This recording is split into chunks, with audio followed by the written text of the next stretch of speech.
Flu movie एक disaster movie है। इसकी IMDb पर रेटिंग है 6.6 और ये मूवी स्टोरी 500,000 पॉपुलेशन की सिटी बुडेंग में आउटब्रेक हुए डेडली वायरस H5N1 पर बेस्ड है। पहले सीन में हम देखते हैं कुछ इमिग्रेंट्स को शिपिंग कंटेनर में स्मगल करके साउथ कोरिया ले जाया जा रहा है। इन इमिग्रेंट्स में एक इमिग्रेंट बहुत बीमार लग रहा है और बुरी तरह कफ कर रहा है। अब साउथ कोरिया की बुडेंग सिटी का सीन दिखाया जाता है। यहाँ पर जीगू स्टोरी का हीरो इमरजेंसी रिस्पॉन्स टीम में काम करता है। अपने साथी युंग अप के साथ मिलकर माइन शाफ्ट में गिरी एक कार में से एक लड़की को निकाल रहा है। बड़ी मुश्किल से वो इस डरी हुई लड़की को बाहर निकालता है। जीगू लड़की के पास जाता है। ये लड़की अपना नाम बताती है, डॉक्टर किम इन्हे, ये स्टोरी की हीरोइन है। जीगू उसे बताता है कि उसका रोज का काम है, लेकिन डॉक्टर इन्हे उसे कहती है ये उसकी जॉब है और वो बस अपनी जॉब कर रहा है। ये रिस्पॉन्स सुनकर जीगू कुछ और बोल ही नहीं पाता। अब जीगू इन्हीं के बारे में सोच ही रहा होता है। इन्हें फिर से उसे मिलने आ जाती है। वो उसे अपना कुछ इंपॉर्टेंट डेटा माइन में से निकालने को कहती है, लेकिन जीगू मना कर देता है। वो कहता है माइन अब सील हो गई है और उसका काम सिर्फ इंसानों को बाहर निकालना है और ये बहुत रिस्की काम है। अब सीन चेंज होता है। शिपिंग कंटेनर दिखाया जाता है। दो स्मगलर इस कंटेनर में से इमिग्रेंट्स को लेने आए हैं। जैसे ही वो कंटेनर खोलते हैं, सबके सब इमिग्रेंट्स मरे हुए होते हैं। ये लोग अब अपने बॉस को ये दिखाने के लिए वीडियो बना रहे होते हैं और फोन गिर जाता है और देखते हैं एक इमिग्रेंट मौत से अभी भी जिंदा है। बायोंगू और बायोंग की ब्रदर हैं। अब वो दोनों डेड बॉडीज की वीडियो बनाकर इस इमिग्रेंट को अपने साथ ले आते हैं, लेकिन सर्वाइवल मॉन्से को कुछ अननोन इन्फेक्शन है। ये दोनों भाई नहीं जानते इसी इन्फेक्शन से बाकी इमिग्रेंट्स भी मर गए हैं। अब स्मगलर बायोंगू भी इन्फेक्ट हो गया है और तबीयत खराब होने पर बायोंगू मेडिसिन शॉप में जाता है और शॉप में प्रेजेंट सब लोगों में इन्फेक्शन ट्रांसफर हो जाता है। मॉन्से भी वहां से भाग जाता है। अब सीन दिखाया जाता है जीगू माइन में जाकर इन्हे का बैग ले आता है। बैग से आई कार्ड निकलता है और तभी इन्हे के फोन पर उसकी बेटी का फोन आ जाता है। जीगू उसे सुन लेता है। जीगू के पास इन्हे का कोई भी कांटेक्ट डिटेल नहीं है। वो उसकी डॉटर को मिलने चला जाता है, उसको बैग दे देता है। वो मीरे को बताता है कि वो रेस्क्यू टीम में है और वो उसे अपना एक बिजनेस कार्ड भी दे देता है। जीगू को डॉक्टर इन्हें पसंद थी, वो मैरिड है, ये जान जाने के बाद उसे थोड़ा बुरा लग रहा है। उधर इन्फेक्शन तेजी से सिटी में स्प्रेड हो रहा है। इन्हें की डॉटर उसे उसका बैग देती है और बैग देखकर इन्हें काफी खुश है और डॉक्टर इन्हें को इमरजेंसी में हॉस्पिटल बुलाया जाता है। उसे अपनी डॉटर को वहीं छोड़कर वहां जाना पड़ता है। हॉस्पिटल में इन्फेक्टेड बायोंगू है। वो इमरजेंसी रूम में है। उसकी ट्रैवल हिस्ट्री देखी जाती है। फिर उसके फोन में से एक वीडियो मिलता है। वीडियो में डेड बॉडीज की कंडीशन देखकर डॉक्टर इन्हें जल्द समझ जाती है कि ये वायरस यहीं से आया है और ये भी समझ जाती है कि ये एवियन फ्लू यानी बर्ड फ्लू है और साउथ कोरिया का फर्स्ट बर्ड फ्लू केस है। अब बायोंगू के ब्रदर से कंटेनर की लोकेशन के बारे में पूछा जाता है, लेकिन वो कुछ भी नहीं बताता और अपने भाई को देखने इमरजेंसी रूम की तरफ चला जाता है। बायोंगू मर गया है। उसका भाई काफी इमोशनल हो जाता है, उसे हाथ लगा देता है और जब स्टाफ उसे रोकने की कोशिश करता है, सबको वही हाथ लगा देता है और सबको इन्फेक्ट करना स्टार्ट कर देता है। मॉन से डॉक्टर इन्हीं की डॉटर मीरे के पास चला जाता है। मीरे उसके पास खाना लेकर जाती है, लेकिन मॉन से वो पता है कि उसे कुछ खतरनाक इन्फेक्शन है। वो बार बार मीरे को उससे दूर होने को कहता है, लेकिन उसको एक गाड़ी से बचा लेता है। ये वायरस अब तेजी से स्प्रेड हो रहा है और वो कंटेनर जहां पर इन्फेक्टेड इमिग्रेंट्स की डेड बॉडीज थी भी ढूंढ लिया जाता है, लेकिन कंटेनर को ओपन करने पर बहुत से रैट्स बाहर निकलते हैं और सिटी में चले जाते हैं। अब कंटेनर में पड़ी बॉडीज को जल्दी से आग लगा दी जाती है। अब medical staff virus H5N1 strain को समझ लेता है और सिटी को क्वारंटाइन करने की रिक्वेस्ट गवर्नमेंट को करता है। किम को एक फुटप्रिंट भी मिल जाता है, जिससे उसे पता चलता है कि एक सर्वाइवल भी है जो बाहर आ गया है। सीन दिखाते हैं कि मीरे को मॉन से नहीं मिल रहा। वो जीगू को फोन करके बुला लेती है। वो जीगू को बताती है कि वो अपनी मॉम को नहीं बुला सकती क्योंकि वो बहुत बिजी है। जीगू उसे कुछ खिलाने के लिए मॉल ले जाता है और उसे उसके डैड का फ़ोन नंबर मांगने लगता है।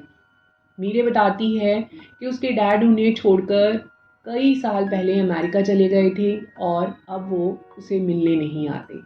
कुछ देर में मीरे की हालत खराब होने लगती है। जीगो उसे लेकर मॉल से बाहर निकल रहा होता है। आसपास लोग कफ कर रहे हैं, पैनिक हैं, फोन पे बात कर रहे हैं, किसी के मुंह से ब्लड आ रहा है। जीगो देखता है एक औरत एस्केलेटर पर गिरने वाली है। वो मीरे को वहीं छोड़कर उसकी हेल्प के लिए भाग जाता है और औरत को बचा लेता है। वापस आकर देखता है मीरे वहां पे नहीं मिलती। इन्हें का रिसर्च स्टाफ और डॉक्टर यांग हेलीकॉप्टर से सिटी से भाग रहे होते हैं, लेकिन डॉक्टर इन्हें जाने को मना कर देती है। वो अपनी बेटी को पिक करने कार से निकल जाती है। पॉलिटिशियन और प्राइम मिनिस्टर बटलर को कंट्रोल करने के लिए सिटी में लॉकडाउन लगा देते हैं। वायरस की न्यूज़ देखकर और ज़्यादा पैनिक क्रिएट हो जाता है। जब मीरे नहीं मिल रही होती, जीगू इन्हें को फ़ोन करके बता देता है। वो दोनों मिलकर मीरे को सर्च करने लगते हैं। मीरे उन्हें एक सुपर स्टोर में मिलती है। वहाँ पहले ही लोगों में बहुत डर है, सब आपस में झगड़ रहे हैं। वहाँ पर कुछ इन्फेक्टेड लोग भी हैं। ये देखते हुए पुलिस स्टोर को कंटेन करने वाली है। ये लोग जल्दी से शटर क्लोज होने से पहले ही भाग निकलते हैं और बाहर निकल जाते हैं। अब इन्हें जीगू को अपने साथ हेलीकॉप्टर से सिटी से बाहर चलने को कहती है। जीगू मना कर देता है और उन्हें उसकी कार ले जाने को कहता है और बाकी लोगों की हेल्प में लग जाता है। इन्हें जब एयरपोर्ट पहुंचती है, वहाँ मीरे के सिम्टम्स देखकर उसे वहां एंटर ही नहीं करने दिया जाता। साउथ कोरिया के डिफेंस भी अब कियोस को कंट्रोल करने में लगा दिया जाता है और सब लोगों को अब एक कैंप में मूव किया जाता है, जहां सबको टेस्ट किया जाने वाला है, सबके रैशेस चेक किए जाने वाले हैं। टेस्ट रिजल्ट 48 आवर्स में आएगा। रिजल्ट के बाद जो इन्फेक्टेड नहीं होंगे उनको कैंप से बाहर भेज दिया जाएगा, लेकिन जो इन्फेक्टेड हैं उनका ट्रीटमेंट होगा। अब इन्हें अपनी डॉटर के सिम्टम्स देखकर समझ आती है कि वो भी इन्फेक्टेड है। वो उसे खुद से अलग नहीं करना चाहती, उसे वो छुपा लेती है और उसको मास्क पहना देती है जिससे इन्फेक्शन किसी और को ना हो। अब कैंप में जीगू अपने साथी के साथ है। जीगू का फ्रेंड उसे बताता है कि 48 आवर्स के बाद भी किसी को रिलीज नहीं किया जाएगा और बाहर जो फायरिंग हो रही है वहां पर बर्ड्स को नहीं मारा जा रहा, वहां पे इन्फेक्टेड लोगों को मारा जा रहा है। इन्हें जीगू को बताती है अभी तक ट्रीटमेंट का कोई इलाज नहीं है और ट्रीटमेंट हो ही नहीं रहा, इसीलिए मीरे को अपने साथ ही रखना चाहती है।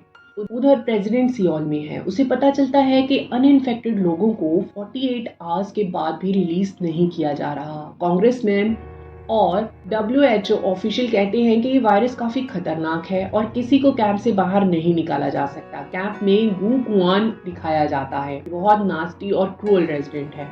वो सोल्जर को सेफ जोन में मूव करने के लिए ब्राइब दे रहा है। इन्फेक्टेड जोन में मॉन से मिल जाता है, उसे लैब में ले जाया जाता है और इन्हें भी वहां चली जाती है। वो कहती है अगर मोन्से का एंटीबॉडी ब्लड डायरेक्ट इन्फेक्टेड को लगा दिया जाए तो इन्फेक्टेड क्योर हो सकते हैं, लेकिन इस बात की परमिशन ही नहीं मिल पाती। इन्हें अपनी डॉटर की हालत खराब होती देख रही है, वो उसे ठीक करना चाहती है। मोन्से मीरे को पहले ही पहचान जाता है और उसे ठीक करने के लिए ब्लड देने को रेडी हो जाता है और डॉक्टर इन्हें अपनी बेटी की बॉडी में एंटीबॉडी इंजेक्ट कर देती है। वू खुआन ये सब देख लेता है, उसे पता लग जाता है कि मीरे इन्फेक्टेड है। आर्मी को इन्फॉर्म कर देता है और आर्मी आकर मीरे को वहां से ले जाती है और इन्हें को बेहोश कर देती है। अब इन्फेक्टेड लोगों के कैंप में लोगों का गुस्सा बढ़ रहा है।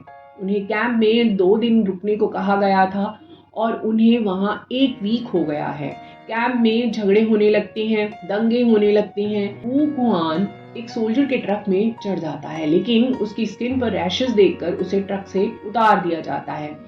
मीरे को जब कैंप से ले जा रहे होते हैं, जीगू मीरे का हेडबैंड देख लेता है और का पीछा करने लगता है। वो रास्ते में देखता है जिंदा इन्फेक्टेड लोगों को डेड कंसीडर करके रैप किया जा रहा है और वहां से कहीं ऊपर ले जाया जा रहा है। जीगू वो कुछ समझ नहीं आता, वो उनका पीछा करता है। जाकर देखता है वहाँ बहुत सारी हजारों की गिनती में डेड बॉडीज हैं। सब सेकंड स्टेज इन्फेक्टेड लोगों को वहां स्टेडियम में जिंदा मास ग्रेव एरिया में फेंक दिया जा रहा है।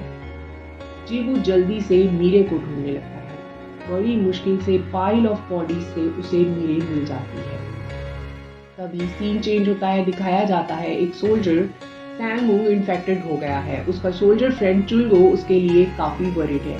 तभी चुलगो अपनी मदर को वहां देखता है और काफी सरप्राइज होता है, लेकिन उसकी मॉम अब इन्फेक्टेड है।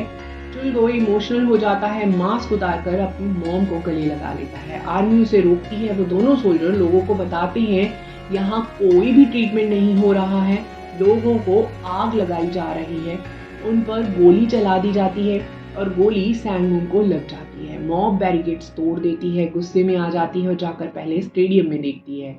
एंग्री मॉब पैनिक में है और वो जीवू और मीरे को वहां से जिंदा उठाकर लाते देख लेती है। सबको पता लग जाता है कि ये सब लोग मरे नहीं हैं बल्कि जिंदा हैं।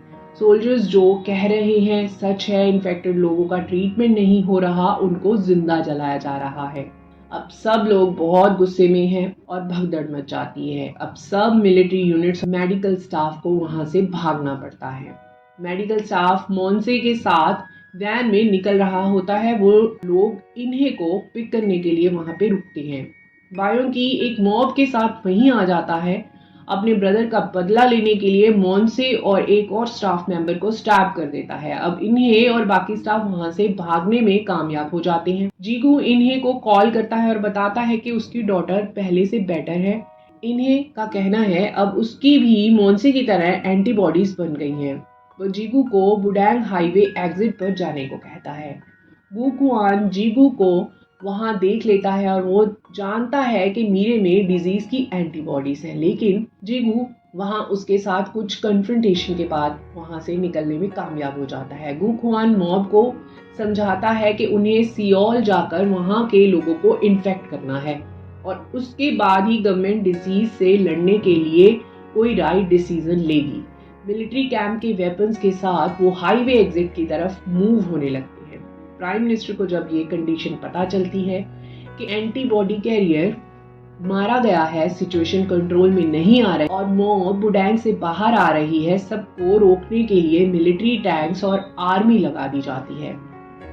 मिलिट्री को सिचुएशन कंट्रोल करने के लिए फायरिंग करने के लिए अलाउ कर दिया जाता है। वू खुआन जीगू को मारना चाहता है। जैसे ही वो शूट करने लगता है, युंग अब उसके हाथ पर गोली मार देता है और ये गोली जाकर मिलिट्री शोल्डर को लग जाती है और मिलिट्री साइड से फायरिंग स्टार्ट हो जाती है। बहुत सारे इनोसेंट लोग मारे जाते हैं। प्रेसिडेंट प्राइम मिनिस्टर से पूछता है कि उसने फायरिंग के लिए क्यों बोला।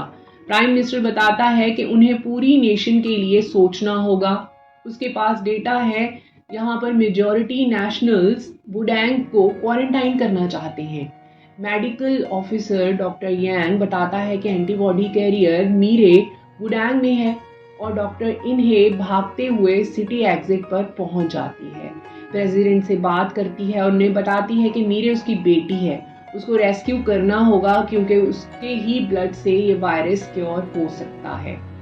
जीगो और लोगों को भी रेस्क्यू करने लगता है। गू खुआन आकर मीरे को उठा ले जाता है और फोर्सफुली मीरे के ब्लड को ट्रांसफ्यूम करने लगता है। युंग अब आकर उसे रोकता है, कन्फ्रंट करता है और जीगू भी वहां पर आवाज सुनकर पहुंच जाता है। बहुत देर तक फाइट होती है।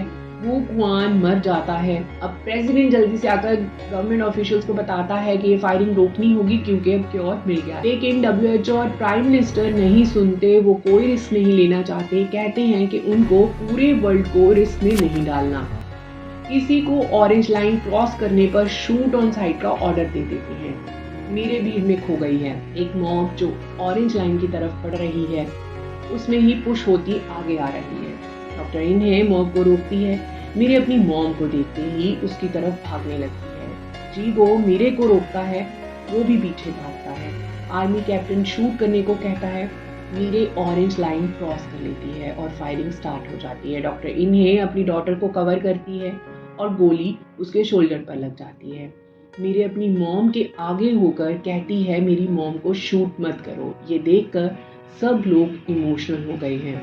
बुडैंग रेजिडेंट्स की मॉब आकर उन लोगों को कवर कर लेती है। प्रेसिडेंट इस बार स्ट्रिक्टली WHO ऑफिशियल को वहां से हटने को कहता है।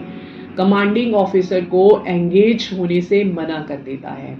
वो WHO ऑफिशियल बताता है कि WHO ने अपना बैकअप बना रखा है। साउथ कोरिया आर्मी के फेल होने पर फाइटर बॉम्बर अपना काम स्टार्ट कर देंगे। वो 10 मिनट में वहीं पहुंचने वाले हैं। डॉक्टर यांग के बताने पर प्रेसिडेंट मीरे को कैंप पे देखता है और कहता है कि वो ये अटैक बिल्कुल अलाउ नहीं करेगा। उसके पास अथॉरिटी है कि वो इन फाइटर प्लेन्स को शूट डाउन कर दे। कुछ कन्फ्रंटेशन के बाद ये प्लेन्स वापस चले जाते हैं। प्रेसिडेंट बुडैंग सिटीजन्स को बताता है कि उसने फाइटर प्लेन्स को रोक दिया है और वो प्रॉमिस करता है गवर्नमेंट इस बार कहीं फेल नहीं होगी और उनके पास मेडिकल टीम्स भेजी जाएंगी। मेडिकल टीम्स बुडैंग पहुंच जाती हैं और सबको मेडिकल हेल्प मिल जाती है।